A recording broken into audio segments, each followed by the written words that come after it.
We continue to follow breaking news on Spectrum News 1 this Thursday afternoon out of our state's capital after Raleigh police released an updated report after last Thursday's mass shooting that unfortunately left 5 people dead and 2 people injured. Our anchor, Brittany McDonald, she has filed through the report and can bring us more details about what happened. It was a lengthy one.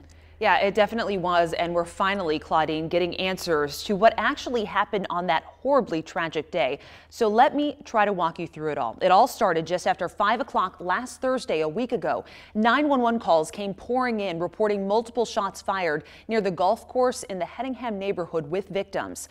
Nicole Connors was found lying on the porch of her home with her dog, Sammy, both shot and killed on Sahaley Way, with her neighbor, Marcelle Lynn Gardner, also shot lying in the driveway of the same home. She remains in critical but stable condition. In the same neighborhood on Osprey Cove Drive, Raleigh police officer Gabriel Torres was found shot in his personal vehicle, just about to leave for work.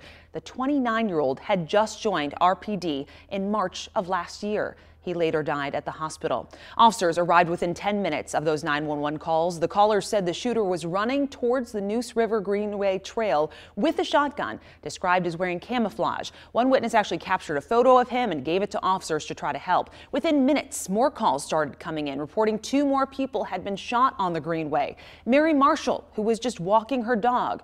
Susan Carnatz was out on a run. Both of them found dead. Officers across the state flooded in, canines deployed, all out to find the shooter as quickly as possible. Nearby schools and assisted living facilities all put on lockdown. RPD blasted out on social media, telling people in the area to stay in their homes and off the roads. Over an hour goes by. At about 6:40, officers find the suspect, a 15-year-old, near McConnell Oliver Drive. That's when the suspect started firing shots at officers from one of the buildings there, a barn-like structure as they call it. Officers fired back. An officer, Casey Clark, was shot, but he's fortunately doing okay. Officers were able to keep that shooter contained in the outbuilding. Several hours went by in an apparent standoff until about 9:30 p.m. when officers went in. The suspect was found inside, lying on the ground with a gunshot wound himself. He had several weapons on him, guns and knives. Officers arrested him and transported him to the hospital, where he remains in critical condition. Now, they still don't have a motive, Claudine. That's what they've told us so far. But we do know that a 16-year-old was also among the victims. His name is James Thompson.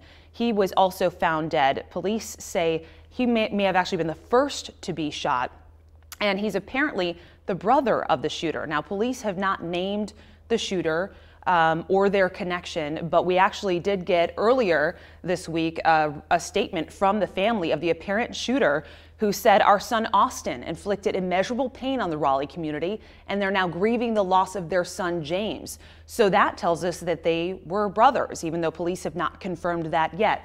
So obviously still more details to be coming in as the investigation continues. That report also showed too that James had been stabbed and shot, and then there was a backpack, and as you mentioned, the outhouse that they were there, the barn-like structures, they found a lot of weapons there as well. You said guns and knives.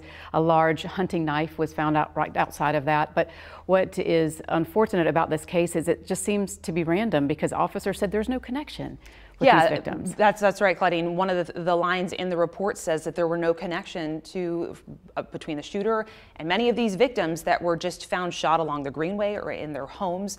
We spoke to the husband of one of the victims this week, who lost his wife, Nicole, his dog, Sammy. They found bullet holes in their house, in their mailbox, and now he's grieving the loss of, basically his whole life, as well as all of the other victims, like you said, apparently random, senseless, no connection, now grieving the loss of their loved ones as well. And they had been married for 5 years. I know that she's going to be laid to rest next week, but then James tonight has being laid to rest this evening in Raleigh as well. But then, and Officer Torres, I think you mentioned, he had just joined the police department.